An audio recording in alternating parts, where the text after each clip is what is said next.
उत्तर भारत में शीतलहर की वजह से लोगों की कुड़की जमी हुई है। ठंड की वजह से कंपकपाने के लिए कौन कहता है आपको? जाइए और अपने लिए एक हीटर ले आइए। आखिर बाजार में हर रेंज का हीटर मौजूद है, लेकिन ध्यान रहे कि इस हीटर का इस्तेमाल थोड़ी सावधानी के साथ कीजिए।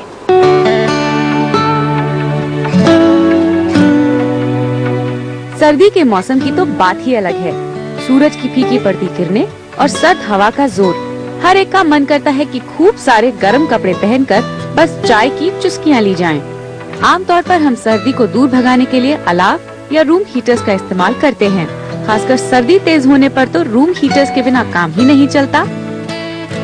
सर्दियों के मौसम में रूम हीटर्स की गर्माहट होती तो बड़ी आरामदेह है, पर क्या आप ये जानते हैं कि आपके और आपके बच्चों की सेहत के लिए नुकसानदेह हो सकती है? तो चलिए हम आपको बताते हैं कि ऐसी कौन कौन सी परेशानियां हैं जो रूम हीटर्स की आर्टिफिशियल हीटिंग की वजह से हो सकती हैं। गर्म हवा जो है उससे हमारे नाक और लंग्स में जो है वो क्रस्टिंग हो जाता है, क्योंकि ये ड्राई हीट होता है। तो उसमें जिन लोगों को ब्रीदिंग प्रॉब्लम्स हो उनमें सांस लेने की दिक्कत जो है वो बढ़ सकती है। साथ ही नॉर्मल लोगों को भी लगता है कि जैसे उनको सांस लेने के लिए कुछ एक्स्ट्रा एफर्ट करना पड़ रहा है। रूम हीटर्स की तेज गर्मी के कारण सुपरफिशियल स्किन बर्न्स और पैरों में चिल ब्लेन्स होने की शिकायत हो जाती है। अचानक टेम्परेचर बढ़ने से गर्म सर्द हो सकता है। अगर अंगीठी या फायरप्लेस का इस्तेमाल कर रहे हैं तो कमरे में कार्बन मोनोऑक्साइड की मात्रा बढ़ जाने से अचानक नींद में ही मौत भी हो सकती है। हीटर से अक्सर बच्चों को झुलसने या इलेक्ट्रिक शॉक का खतरा भी हो सकता है। बाजार में हीटर्स के कई विकल्प मौजूद हैं, जैसे कॉइल हीटर्स, हीट कन्वेक्टर्स और ऑयल हीटर्स। पर जानकारों का कहना है कि इनमें सबसे बेहतर और सेहतमंद होते हैं ऑयल हीटर्स। ऑयल हीटर्स में एक तो ड्राई हीट वाला कंपोनेंट जो है वो रिड्यूस हो जाता है, तो रूम में कुछ ह्यूमिडिटी या मॉइस्चर जो है वो मेंटेन्ड रहता है, तो क्वालिटी ऑफ सर्कुलेटिंग एयर जो है वो बेटर रहता है।